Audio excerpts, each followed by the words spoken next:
Introduction to Cybersecurity. About this course. Welcome to the Introduction to Cybersecurity course. In this course, you'll learn fundamental cybersecurity concepts. You will learn what cybersecurity is, including its objectives and key elements and the common misconceptions about it. You'll discover core concepts for risk management and how they apply to cybersecurity. You'll also explore legal and ethical considerations relevant to cybersecurity. Learning objectives. After completing this course, you should be able to identify the objectives of the CIA triad and their relevance in various cybersecurity scenarios. Classify tasks by using the key elements of cybersecurity. Explain the ways to apply risk management concepts to cybersecurity. Describe common misconceptions about cybersecurity. Describe common types of laws and ethical considerations for cybersecurity. About this module. Introduction. The global average total cost of a data breach is $4.35 million, the highest it has ever been. Cost of a data breach report 2023, IBM Security, opens in a new tab. Cybercrime is predicted to cost the world $8 trillion in 2023. If it were measured as a country, then cybercrime would be the world's third largest economy after the US and China. Cybersecurity ventures. Today, digital technology touches nearly every aspect of our lives. The Internet, once a novelty, now plays a fundamental role in daily routines such as banking, shopping, and social interactions. The world is becoming increasingly interconnected through a large network of digital devices, collectively known as the Internet of Things, IoT. These devices generate a wealth of data, transforming how we communicate, work, and live. But with this digital revolution comes challenges. As people's reliance on digital technology grows, so does their digital footprint. Their personal and professional data is stored and transmitted online and is vulnerable if not well protected. The answer to these challenges is cybersecurity. In this module, you'll learn about cybersecurity basics, including cybersecurity's three components. You'll also explore the CIA triad, an industry-standard information security model, and discover security controls used to achieve the CIA's triad's objectives. The art of war teaches us to rely not on the likelihood of the enemy's not coming, but on our own readiness to receive him, not on the chance of his not attacking, but rather on the fact that we have made our position unassailable. Sun Tzu, The Art of War, opens in a new tab. Learning objectives. After completing this module, you should be able to define cybersecurity. Describe the three components of cybersecurity: digital, human, and physical security. Identify the objectives of the CIA triad and their relevance in various cybersecurity scenarios. List examples of security controls for each objective of the CIA triad. Cybersecurity. Protecting digital data is the realm of cybersecurity. You're familiar with the term, but what exactly does it mean? When most people think of cybersecurity, they focus on technology. So, you might think of cybersecurity as the security of digital systems or security of communications. These definitions are correct, but they don't address all components of cybersecurity. Consider these examples. A fraudster emails a person claiming to be from the person's bank. The fraudster asks for their personal identification number, PIN. Is that a cybersecurity concern? A private investigator calls an employee of a company. The investigator asks him to print some confidential files and leave the papers in the mail room for the investigator to collect. Is that a cybersecurity concern? As these examples show, cybersecurity professionals must consider non-technological or non-digital components of attacks. Cybersecurity can have one or more of the following three components: digital, human, or physical. Let's explore how cybersecurity addresses each one. Digital security. Digital security involves safeguarding your data and systems from digital threats. These threats range from malware attacks, such as viruses or ransomware, to hacking attempts designed to infiltrate systems and steal sensitive information. Some examples of digital security measures include firewalls and encryption software. Human security. Human security involves protecting data against potential threats caused by human behavior or actions. These threats can be unintentional, such as an employee unknowingly downloading a malicious email attachment. Others are intentional, such as an employee intentionally leaking confidential data. Some examples of human security measures include employee security training and strong password policies. Physical security. Physical security involves protecting tangible assets against threats. These physical assets support digital infrastructure, such as workstations, server rooms, and data centers. And the threats to these assets can be intentional or unintentional, such as theft, tampering, or natural disasters. Some examples of physical security measures include surveillance systems, access control measures, and disaster recovery plans. Good cybersecurity addresses all three components. So again, what is cybersecurity? Cybersecurity is the practice of protecting and recovering data, networks, devices, and programs from threats. Those threats can have digital, human, or physical components. CIA triad. Now you know what cybersecurity is. But what is it trying to accomplish? Effective cybersecurity delivers on three objectives: confidentiality, integrity, availability. These objectives make up the CIA triad: confidentiality, integrity, and availability, a well-known model and a cornerstone of cybersecurity. Let's explore each objective of the CIA triad. Confidentiality means keeping data secret, that is, only authorized people can access or disclose the data. For example, software companies typically keep their application's source code secret for competitive advantage. To reduce the chances of a source code leak, they restrict access to only the employees who need it. Confidentiality also covers people's private data. One example is that your healthcare provider must ensure that data collected while treating you, such as diagnoses or prescriptions, stays private. With few exceptions, only you, your doctor, and authorized medical staff should have access to that data. In practice, confidentiality involves implementing safeguards that give the right level of access to the right set of users at the right times, using the right methods. Integrity means ensuring that data is trustworthy and accurate by protecting it from unauthorized modification and destruction. Say you spend $10 on a pizza. You might not care whether that purchase is confidential. But what if something alters the transaction amount and you end up spending $10,000 instead? Note that the integrity of this transaction might have been compromised intentionally or unintentionally. Also, consider that although the cause of the error might be technical, it might be human, too. Maybe someone entered the wrong payment amount. To preserve integrity, you must also prevent unauthorized people from editing the data. In this sense, integrity and confidentiality overlap. Availability means ensuring timely and reliable access to and use of the data. For example, you expect 24/7 online access to your bank account. To meet that expectation, your bank must implement and maintain sufficient resources to keep online banking available and functioning properly. But timely access does not always mean immediate or even continuous access. For example, when you request school transcripts, you might need to wait several days for school employees to locate, process, and send out the documents. And if the school provides transcripts electronically, it might limit the time frame in which recipients can access them. Regardless, the data is available within and for a reasonable amount of time. The CIA triad helps guide cybersecurity-related policies in an organization. Depending on their operations and the scenarios that they encounter, different organizations might prioritize one objective over the others. Example. Consider some examples to put the objectives of the CIA triad into context.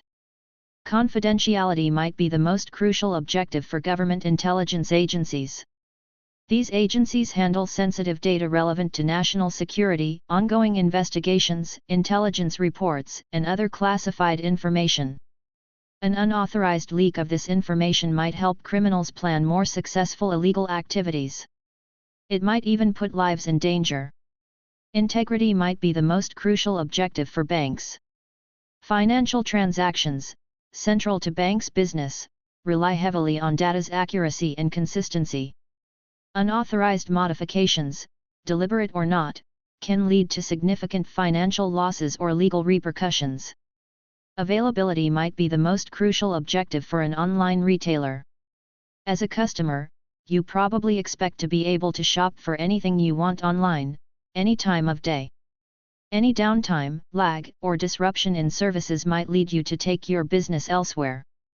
It might also reduce your trust in the company and damage the company's reputation.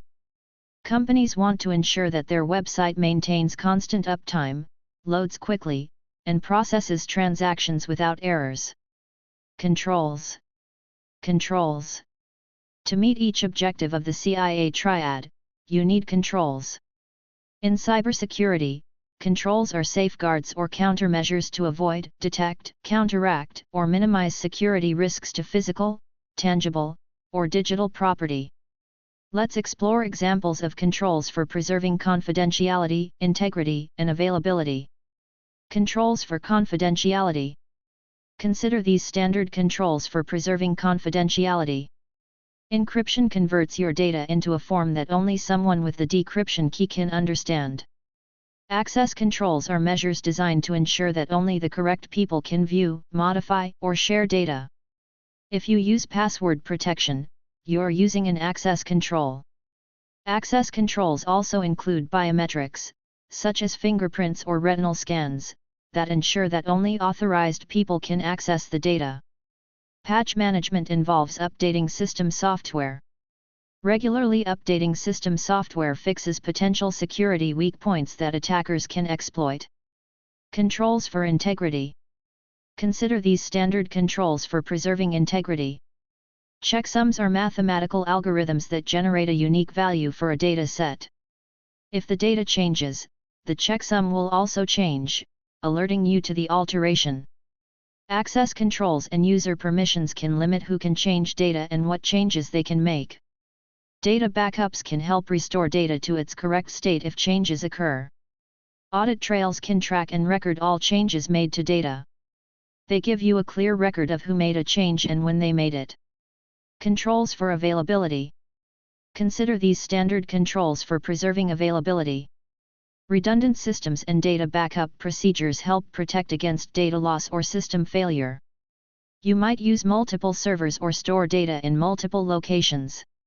Anti-malware software and firewalls protect systems from attacks that can disrupt services. Disaster recovery and business continuity plans lay out the steps needed to restore services quickly and efficiently in case a disruption occurs, minimizing downtime. What do you think?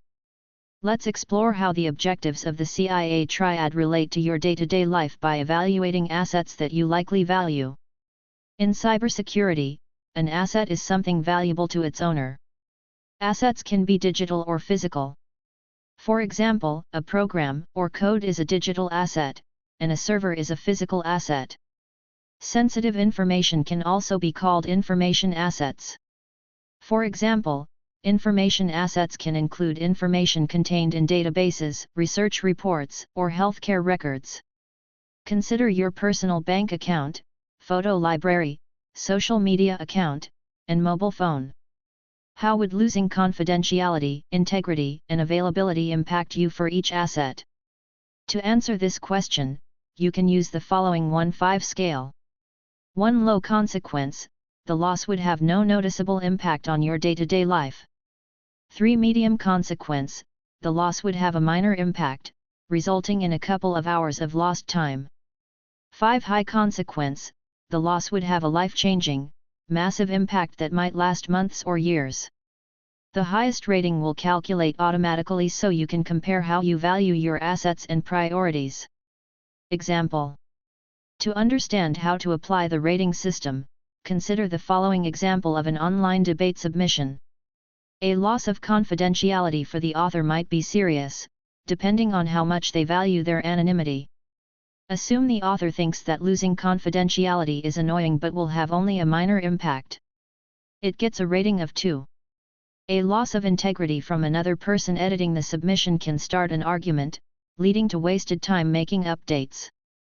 Therefore, integrity gets a rating of 3. A loss of availability, such as the online comment disappearing entirely or becoming inaccessible, can disrupt the flow of the debate. So, availability gets a rating of 4. Notice that certain assets matter more to you than others. These assets should correspond to the highest ratings. Do any of your evaluations of value surprise you? From a security perspective, you should prioritize your protections around the assets that matter most to you. For example, the password for your password manager might be 20 or more characters long and kept private, while you might occasionally share your home Wi-Fi password with friends and family. In cybersecurity, organizations make such decisions all the time to prioritize asset protection. About this module. Module 2. Key elements of cybersecurity. Introduction. You can secure information assets in many ways. Deciding on the best approach is important in cybersecurity. Example. Imagine you have an expensive painting that you need to protect. One option can be hiring security guards to stand by the painting and constantly watch it. Another option can be requiring all prospective visitors to your painting to make a monetary deposit or seek insurance confirmation. One more option can be installing laser tripwires, security cameras, and motion sensors to detect unknown people. Each option has advantages and disadvantages. Sometimes, relying on only one option might not be enough to protect valuable items. The same applies when trying to secure the information assets of an organization or person. When thinking about cybersecurity, you should consider 3 key elements: education, process, technology. To keep attackers at bay, organizations should focus their efforts on these 3 areas. In this module, you'll examine each in detail. Learning objectives.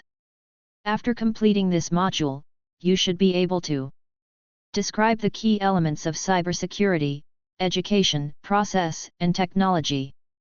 Classify tasks by using the key elements of cybersecurity. Education. Education and awareness are among the most effective ways to improve an organization's cybersecurity. You can hold regular training sessions to teach employees the importance of cybersecurity and their role in maintaining it. A culture of awareness around cybersecurity reduces the chances that employees engage in risky behavior and increases the chances of them reporting suspicious activity. In short, education and awareness build a human firewall that often catches threats that technology misses. Process. In organizations, most activities follow a clearly defined set of steps. These processes can aid cybersecurity by considering security at each step or hinder cybersecurity by frustrating the user. Imagine a process that makes users complete a 20-question survey whenever they wish to report suspicious activity. Many users, who can contribute useful information, might be deterred and give up on the process because of the lengthy survey.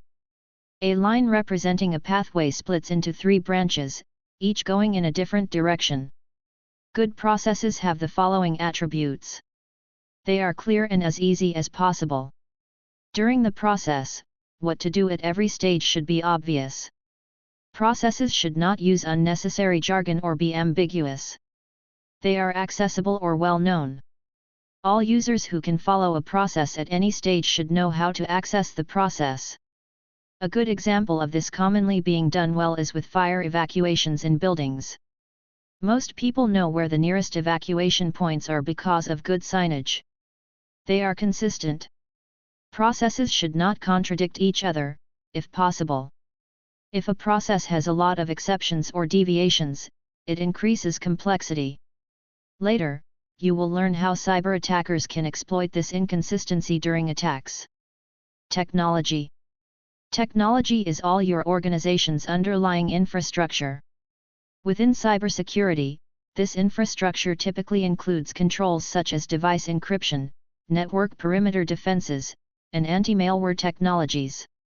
Within business, good uses of technology solve problems without creating new ones for their users. An example of good technical security is device management software, which can track software patch statuses and apply updates. This software is often an essential tool for large organizations. If implemented correctly, then the technology is non-intrusive and users will be secured passively. If implemented poorly, then users might try to disable the software entirely. The following table shows some technological leaps for security, their perceived drawbacks, and some downsides to their introduction from the user perspective. Automated patch management ensures that all software is up to date, but it can cause interruptions to use of device, leading to an undesirable response where the user does not power down devices. Implementing high-complexity mandatory passwords makes it harder for attackers to guess passwords, but it is often perceived as tedious to use, resulting in insecure workarounds like using p@ssw0rd. When mandatory passwords expire after 30 days, passwords cannot be compromised for long periods. However, this is viewed as predictably repetitive, which drives users to simply cycle them predictably from password jan to then password feb. While encrypted emails mean attackers cannot read emails in transit, they require additional configuration and complexity, which often provokes users to disable encryption feature. You can understand why organizations should educate users on the reasons for introducing the technology and why perceived drawbacks might be necessary. Software development. Automated patch management is just one way that automation has improved software development and security. To learn more, download and read the following PDF documents on DevOps and DevSecOps, two related approaches to software development that automate testing and security throughout the process. Here is the complete text extracted from the provided document. Number DevOps. DevOps is a common buzzword in software development. But whether you're new to the industry or have been in it for years, you should know what DevOps is and how it can impact the way that you work. In this reading, you'll explore DevOps and examine its culture and common components. Number what is DevOps? The definition of DevOps depends on who you ask. But for most experts, DevOps boil down to the following. DevOps is an approach to software development in which development, dev, and operations, ops, teams collaborate to deliver rapid, high-quality software updates. Let's break down key components of this definition. Number development. The dev in DevOps refers to the development team. This team writes, edits, and documents the software's code and maintains it in a code base or repository. Number IT operations. The ops in DevOps refers to the information technology, IT, operations team. This team sets up, manages, and optimizes the infrastructure on which development depends, including the hardware, software, network, and cloud storage. The team also deploys software updates to users and otherwise supports the code. Number speed. One goal of DevOps is to release deliverables, which are products or services that are part of a project, quickly and frequently through rapid deployment. With DevOps, organizations release small but continuous updates instead of large, infrequent changes. Number quality. Deliverables must be high quality, meaning they meet stakeholders' expectations for performance, functionality, stability, reliability, availability, and security. These stakeholders include development and operations teams but also security teams, line of business teams, and users, among other parties. Number culture. DevOps only works if the organization embraces a DevOps culture, and the cornerstone of that culture is collaboration. Traditionally, development and operations teams have worked separately in their own silos. But with DevOps, they work together and maintain open communication throughout the software development lifecycle, SDLC. They share information freely and transparently and work together to ensure that developers receive quick feedback about any software issues. The teams also share responsibility for product quality. Developers not only build the code but test it and help maintain it over time, they don't leave these tasks to the operations team. Asterisk and operations personnel participate in planning discussions for software updates. By doing so, they can ensure that developers build in monitoring, logging, security testing, and other features that the system requires. By collaborating throughout the SDLC, the teams better understand each other's needs. In turn, they can adjust their work practices to address those needs, improving team rapport and eliminating obstacles that delay releases. Number components. Let's discuss other commonly recognized components of DevOps. Number agility. DevOps typically involves an agile approach to software development. To explain the agile approach, let's first discuss its predecessor, the waterfall approach. The waterfall approach is linear. The team follows a long, detailed plan with distinct sequential phases such as planning, design, development, testing, and support.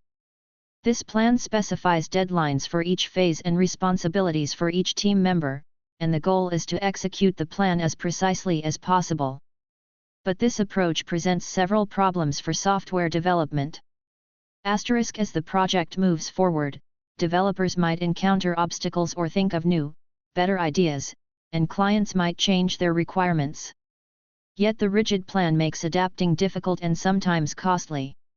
Asterisk what's worse, clients and users typically don't see the product until the testing phase, so developers don't receive feedback until then. Addressing bugs and client concerns that late in the process can be more costly and time-intensive than earlier in development. In contrast, agile development is iterative. Instead of completing the project in longer, distinct phases, teams work in short iterations, known as sprints, usually several weeks long each. The goal of each sprint is to produce a small deliverable on which the client can provide feedback quickly. This way, developers can learn the client's concerns early on and account for them moving forward.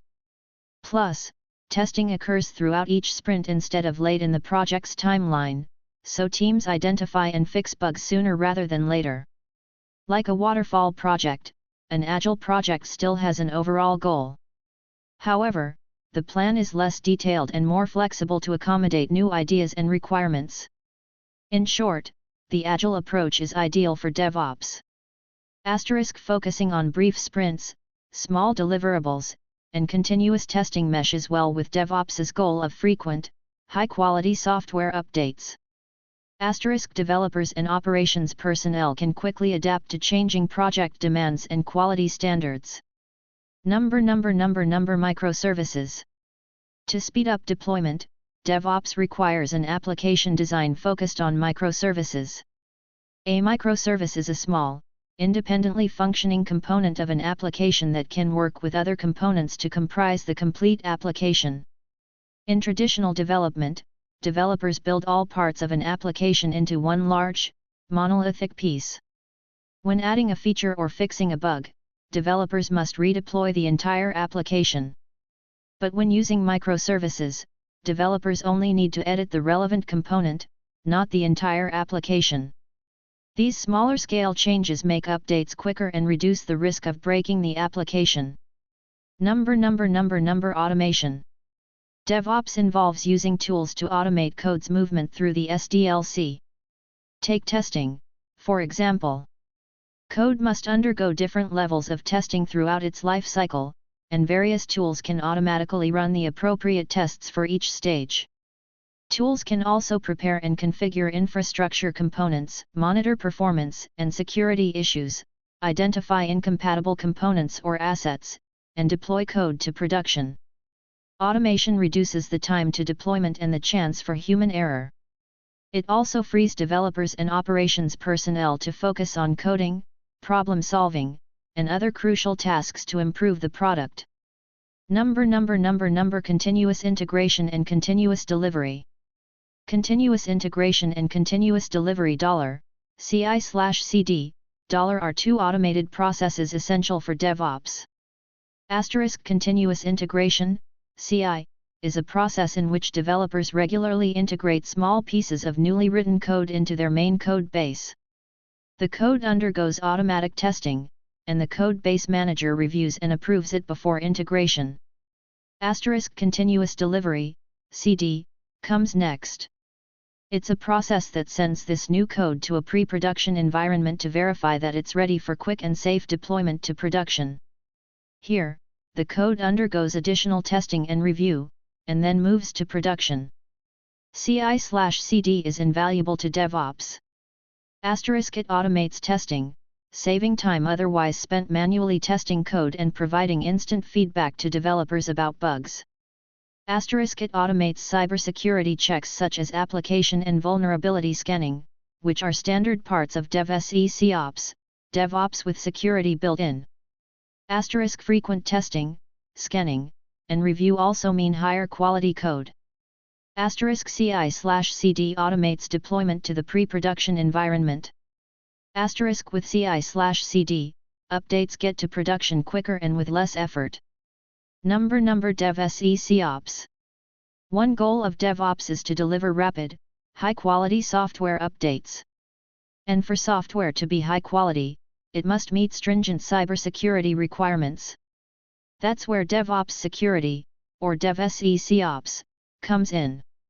In this reading, you'll explore DevSecOps, its security checks, and its reliance on automation. What is DevSecOps? DevSecOps is an extension of DevOps that automates security checks throughout the SDLC to prevent vulnerabilities in the final product. A vulnerability is a potential weakness, such as missing data encryption, that someone can exploit in a system. Traditionally, developers have written most production code without security in mind, and only at the end of the SDLC would a security team test the software. This approach works when updates come just a few times a year, but DevOps teams produce updates every few weeks or sooner. With DevSecOps, developers incorporate security into each step of the SDLC. Teams consider and plan for potential security threats early on, and they test, scan, audit, and review code throughout development. Components. Key components of DevSecOps include shared responsibility, speed and quality, security checks, and automation. Shared responsibility. In DevSecOps, everyone the development, operations, and security teams shares responsibility for security. They should understand basic application security and mitigation strategies. They should follow updates to the Open Web Application Security Project, OWASP, Top 10, an industry standard list of critical security risks for web applications. Developers should agree on and follow secure coding practices. Speed and quality. Security problems in the application require time and money to fix, especially those found late in the SDLC, and can significantly delay a release. With DevSecOps, teams account for security from the planning stage onward, and they identify and address security issues early and quickly. That way, they can continue delivering small, continuous, high-quality updates. Security checks. With DevSecOps, software undergoes numerous security checks throughout the SDLC. Let's discuss some standard checks. Threat modeling is a process in which teams identify and categorize security threats to account for in software development and support. Threat modeling typically occurs during the design or planning stage of development before developers write the code. Vulnerability scans identify vulnerabilities in the application and from libraries, collections of reusable code, on which the application depends. Teams can automate patching to address vulnerabilities as soon as possible.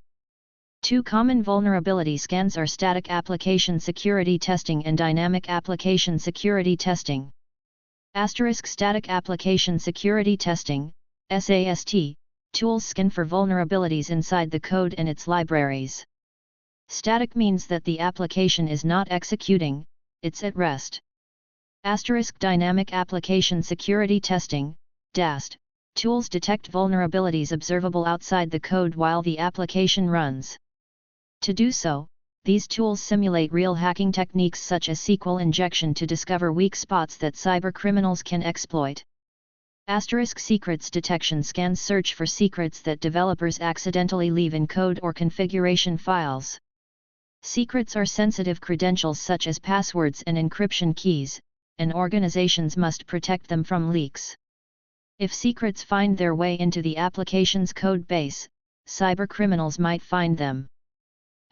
Unit tests are tests that evaluate a single component, or unit, of an application to verify that the component performs correctly.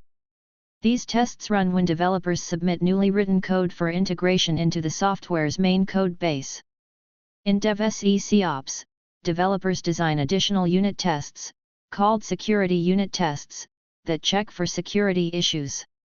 Security monitoring tools monitor live applications for security issues such as cyber attacks and send immediate alerts when such activity occurs. That way, personnel can respond quickly to minimize harm and patch the application if needed. Automation. Automation is essential for DevOps, and DevSecOps is no different. Tools for continuous integration and continuous delivery, CI/CD, can automate security checks through nearly every stage of the SDLC, freeing everyone to focus on other tasks.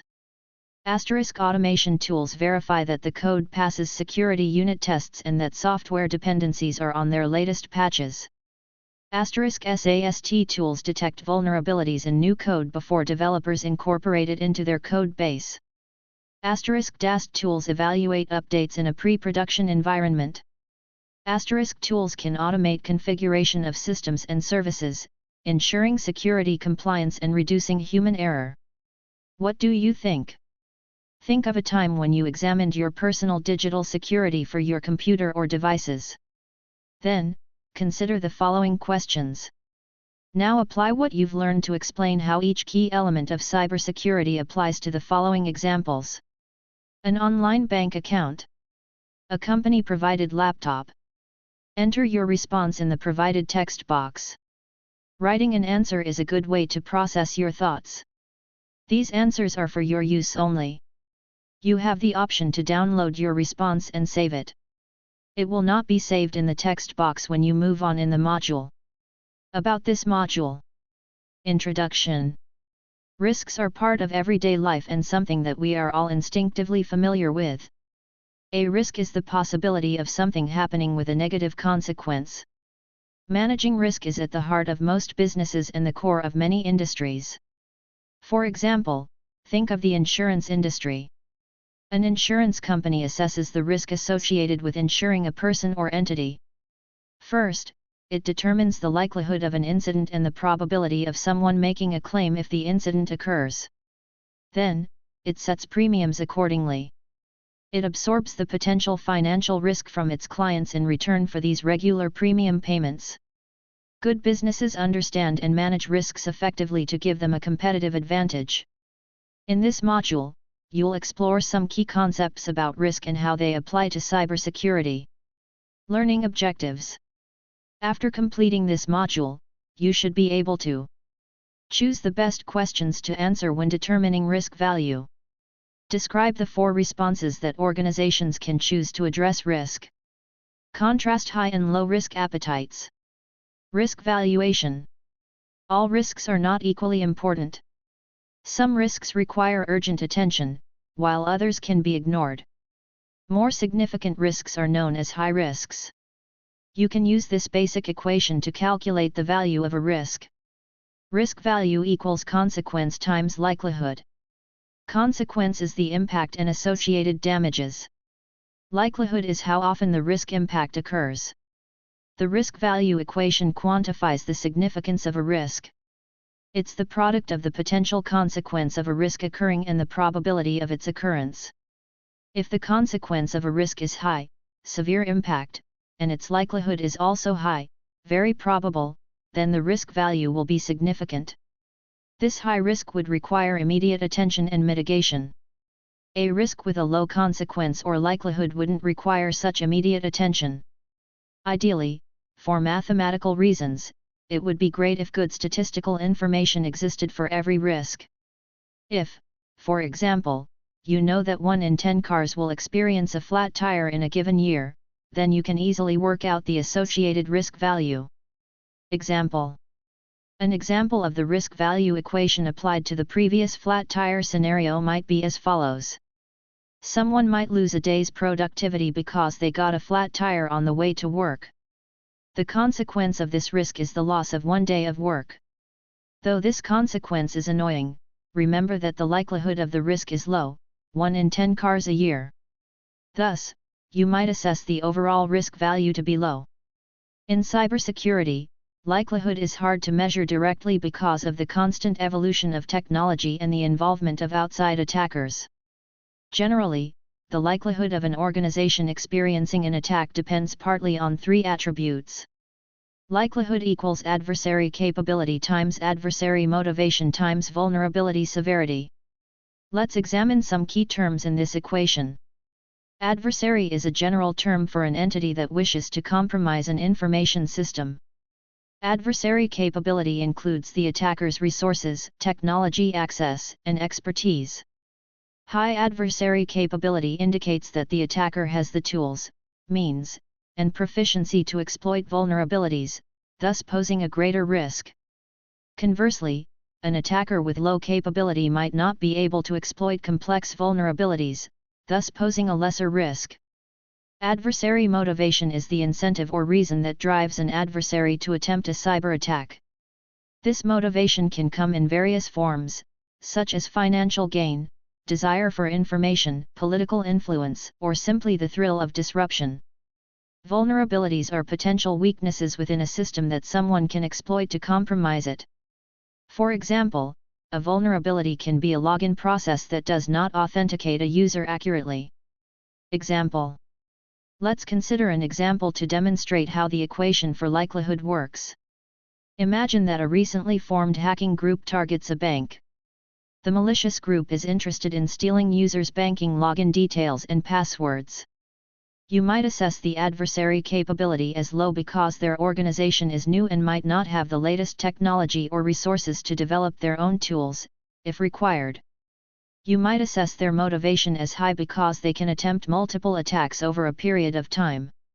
You might assess an identified vulnerability as high because it is comparatively easy to exploit. For example, some vulnerabilities have published descriptions online, enabling attackers to mirror attacks easily. Note, using the rating terms low, medium, and high is an example of qualitative risk analysis. In an ideal world, you would use exact numbers or percentages. However, finding them can be challenging, so estimates are often all you have. Activity: choose the best questions to answer when determining risk value. You've learned about risk valuation. Now, you'll apply your knowledge to perform the initial steps in a risk assessment. In this activity, you'll read about Harper Family Care, a small healthcare clinic, and review a list of the clinic's cybersecurity risks identified during a risk assessment. Then, you'll choose one relevant question to answer for each risk to determine the risk's significance or value. Background information. Harper Family Care is a small doctor's office that has served the local community for 40 years. The founder, Orlando Harper, is also the head doctor. His daughter, Heidi, is his office manager. Orlando is an excellent and well-respected doctor, but he doesn't keep up with the latest trends in technology, including those that impact his practice. Particularly concerning is that he doesn't keep up with cybersecurity trends and the measures needed to safeguard patients' data. But Heidi explains why the clinic should undergo a cybersecurity risk assessment. He reluctantly agrees to it. Heidi hires Data Defense, a cybersecurity consulting firm, to perform the assessment. You are the Data Defense representative handling Harper Family Care's case. First, you review the organization's cybersecurity infrastructure. You identify the following areas of risk. Outdated operating system. 2. Single-factor authentication for email accounts. 3. Anti-malware software isn't updated regularly. 4. Important files aren't backed up. 5. Old hardware. Questions for determining risk value. Now, you'll consider each area of risk. You'll choose one relevant question to consider for determining the risk's significance or value. Risk response. After an organization assesses all its risks, it starts risk management or response. Generally, organizations can choose from the following 4 responses to a risk. Acceptance. The organization accepts the risk in its current form. It acknowledges the potential consequences of the risk and is prepared to deal with them if they occur. A senior person within the organization, referred to as a risk owner, makes the decision to accept a risk. Reduction. The organization decides a risk is too large to accept and aims to reduce it in some fashion. To reduce the risk, the organization can reduce either its likelihood or consequence. It does so by implementing security controls or patching system vulnerabilities. Transference. The organization chooses to transfer the risk. It can have a third party accept part or all of the risk instead of accepting the risk itself. Transfer typically occurs through insurance or outsourcing. Though the risk remains, another entity manages its impact, reducing the direct threat to the organization. Rejection. The organization decides a risk is too high and rejects it, meaning that the organization withdraws from being affected by it. Rejecting the risk can significantly change business operations. For example, rejection might involve shutting down sites, avoiding markets, or avoiding activities that lead to the risk. Example. Let's illustrate these 4 responses to a risk. Imagine that you are considering starting an at-home bakery business. One risk in any bakery is a fire, which can cause extensive damage. Consider the following responses to this risk. Acceptance. You examine the risk and, with faith in your baking skills, take the chance that it is unlikely anything will go wrong. Should your baking go wrong, you can repair your kitchen and are prepared to do so. Reduction. You decide that you prefer not to put your kitchen and oven at a high level of risk, and you decide to reduce the risk. You can reduce the likelihood of fire-related incidents by installing a smoke detector to provide early warning. You can reduce the consequence of a fire by having a fire suppression system installed. Both options will incur a small cost, but you believe that they are worth it. Transference. You go to your insurance company and upgrade your insurance to cover home cooking-related fires. The company performs its own assessment of the risk. Together, you agree on a cost to pay the company to cover the risk.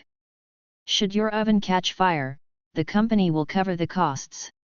This arrangement incurs a cost initially but limits your liability. Rejection.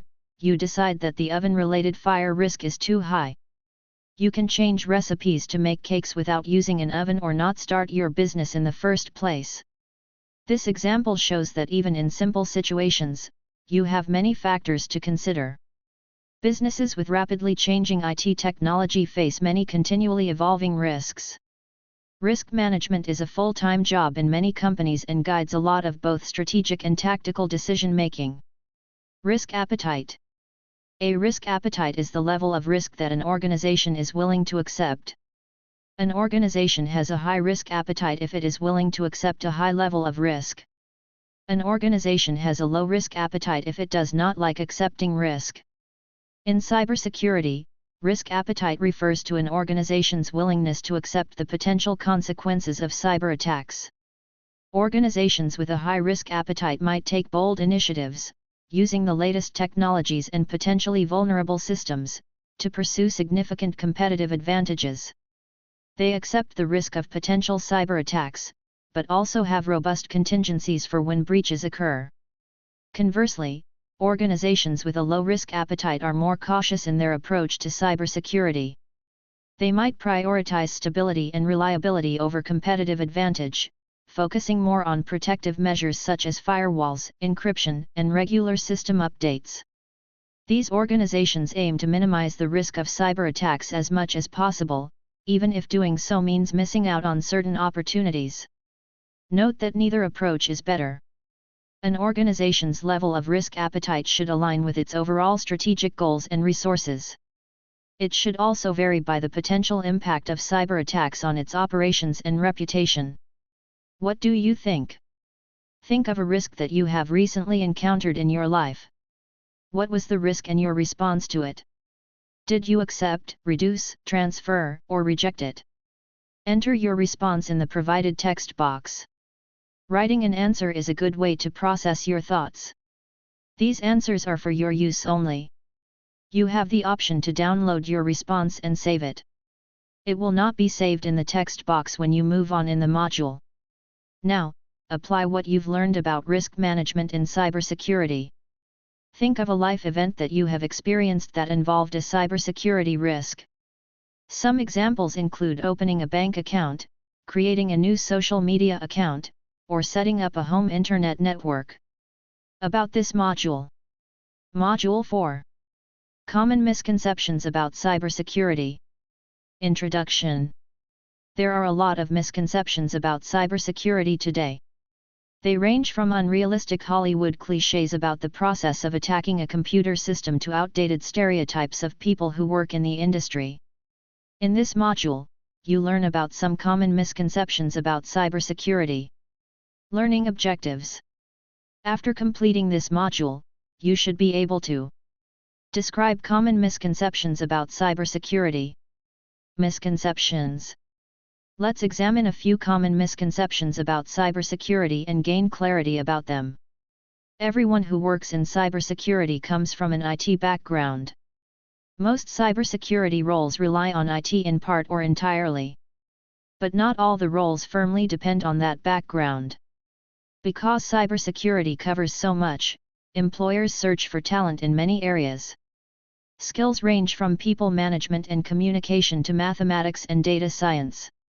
Having diverse experiences and skills also helps teams approach problems in new ways, which is valuable.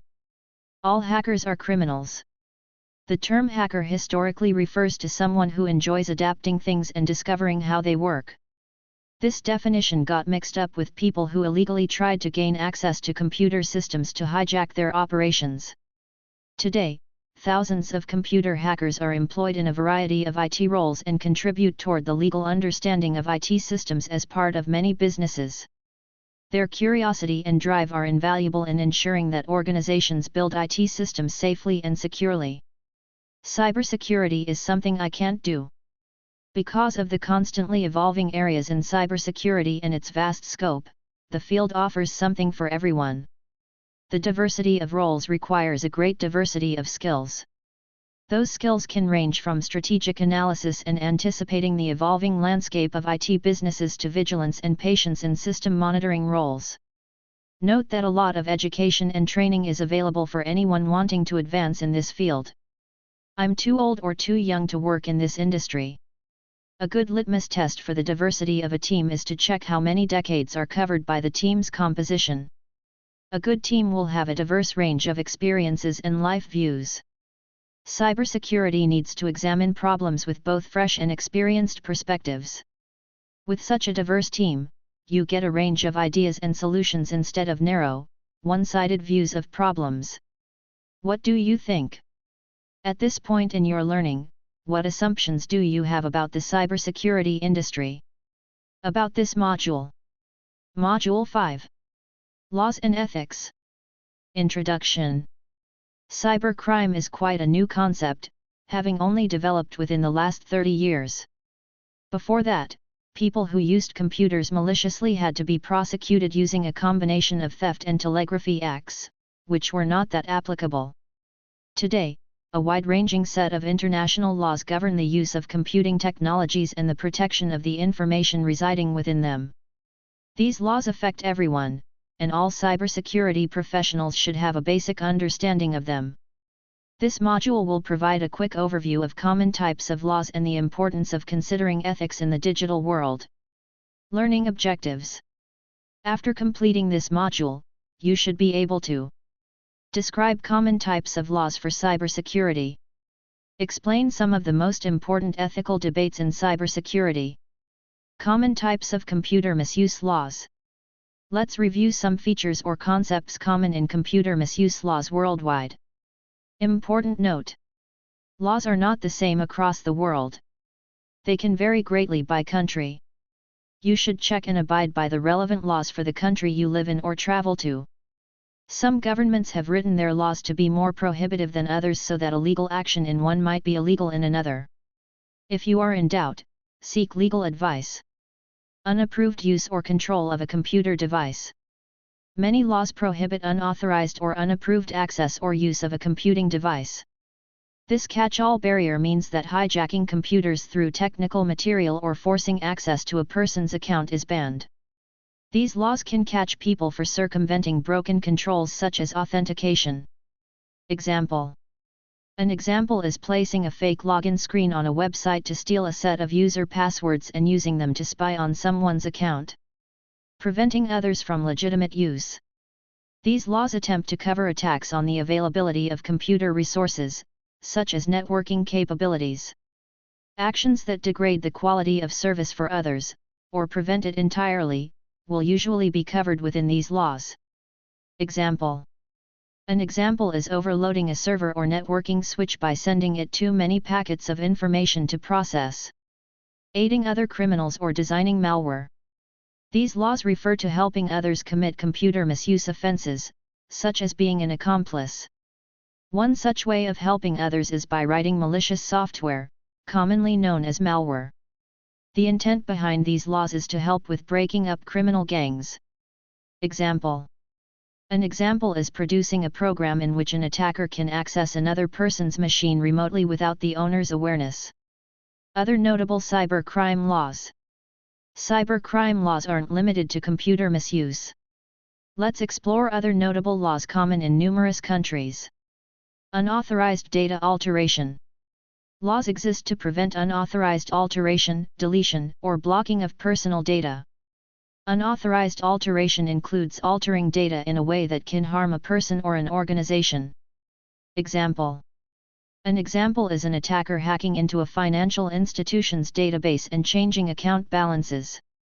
This act leads to unauthorized data alteration and causes significant financial harm to the organization and its clients. Prohibited software. Laws are in place against creating, using, or distributing software designed for committing cyber crimes. Such software includes malware, such as viruses, and hacking tools. Example. An example is an attacker sending an email with a seemingly harmless file attached, such as a PDF file. But when the recipient opens the file, a virus within it runs, infecting the recipient's device. Laws prohibit distributing malware through means such as email. Cyberstalking and harassment. Cyberstalking and harassment laws curb harmful or threatening behavior online. Common examples of this behavior include stalking, bullying, or intimidating others on the Internet. Example. A typical example of cyberstalking or harassment is someone continuously sending threatening messages to another person through social media platforms, email, or other online communication tools. Cyberstalking and harassment laws apply if the threats escalate to a point where the recipient feels unsafe or fearful. Such actions can result in serious legal consequences, so people must exercise respect and discretion in online interactions. Note: some cybercrime offenses, such as unauthorized data alteration, overlap with data protection laws and traditional property laws.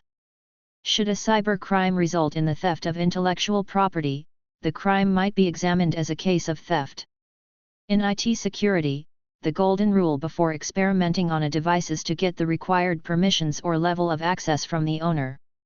You should also know exactly what you are doing and how you will do it to avoid unintentional side effects. Discussion on ethics. As the laws vary across the world, so do ethics. Lively debate continues about many aspects of ethics within cybersecurity. For example, should organizations be permitted to leave booby-trapped files within their infrastructure, awaiting an attacker to trigger one?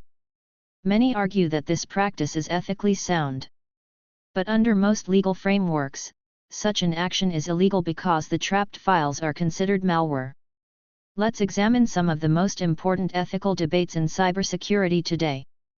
Retaliation. Ethical dilemmas exist around using techniques from the security industry to target criminals. Can an act of retaliation be justifiable or defensible? Rigorous debate surrounds hackback or active defense. This concept refers to the measures that a cyber attack victim can take to find the perpetrators and potentially disrupt their operations. Though some argue that such measures are needed to protect assets and deter future attacks, others raise concerns about the potential for escalation. Artificial intelligence. The ethical implications of artificial intelligence, AI, in cybersecurity have also come under the spotlight. As AI becomes increasingly prevalent in cybersecurity tools and practices, so do questions about accountability, transparency, and potential misuse. Should an AI system make a mistake, who is responsible? How much trust should people put in these systems, and how can people ensure that they are used responsibly? Government use. Many nations have established cyber warfare units to safeguard national security. These units protect critical infrastructure, conduct surveillance, and launch cyber attacks. The laws and regulations governing these units vary considerably and can be ambiguous. Whether laws of traditional warfare should apply to the cyber realm is a contentious issue, and no worldwide consensus exists yet. The same concerns apply to other government agencies and their operations. Though many governments have implemented laws to safeguard their citizens' data privacy, debate continues about the extent to which government surveillance is ethical. Governments must balance national security concerns and individual privacy rights. Ethical debates surrounding cybersecurity have existed for as long as the IT industry itself. These debates are a good sign of a healthy industry reaching maturity and its participants displaying integrity by considering these important issues. To illustrate the complexity of the laws and ethics of cybersecurity, check out the following examples of how the areas of legality and ethics overlap. Legal. Collecting excessive data on a product or user. Collating public posts or online information without consent. Posting deceptive content online. Ethical. Performing certain scam baiting activities. Hunting down attackers using active defense. Placing booby traps for prospective attackers. Performing certain whistleblowing activities. Legal and ethical. Conducting normal IT system testing. Reviewing open source code. Following responsible disclosure policies for vulnerabilities. Activity. Describe computer laws in your country. Do a quick internet search for computer laws in your country, and then list and describe some of these laws. You've come so far. And learned so much. You learned fundamental cybersecurity concepts. You learned what cybersecurity is, including its objectives and key elements and the common misconceptions about it. You discovered core concepts for risk management and how they apply to cybersecurity. And you explored legal and ethical considerations relevant to cybersecurity. Now that you've completed this course, you should be able to identify the objectives of the CIA triad and their relevance in various cybersecurity scenarios. Classify tasks by using the key elements of cybersecurity. Explain the ways to apply risk management concepts to cybersecurity. Describe common misconceptions about cybersecurity. Describe common types of laws and ethical considerations for cybersecurity. Key points to remember. Cybersecurity is the practice of protecting and recovering data, networks, devices, and programs from threats. 2. Cybersecurity can have one or more of the following three components: digital, human, or physical. 3. Effective cybersecurity delivers on the three objectives of the CIA triad: confidentiality, integrity, and availability. 4. In cybersecurity, controls are safeguards or countermeasures to avoid, detect, counteract, or minimize security risks to physical, tangible, or digital property. 5. To secure information assets, organizations should focus on three key elements of cybersecurity: education, process, and technology. 6. Risk value is the product of the potential consequence of a risk occurring and the probability of its occurrence. 7. Organizations can choose one of four responses to a risk: acceptance, reduction, transference, and rejection. 8. Key skills for cybersecurity jobs can range from strategic analysis and anticipating the evolving landscape of IT businesses to vigilance and patience in system monitoring roles. 9. A wide-ranging set of international laws govern the use of computing technologies and the protection of the information residing within them. 10. Some of the most important ethical debates in cybersecurity revolve around retaliation, artificial intelligence, and government use.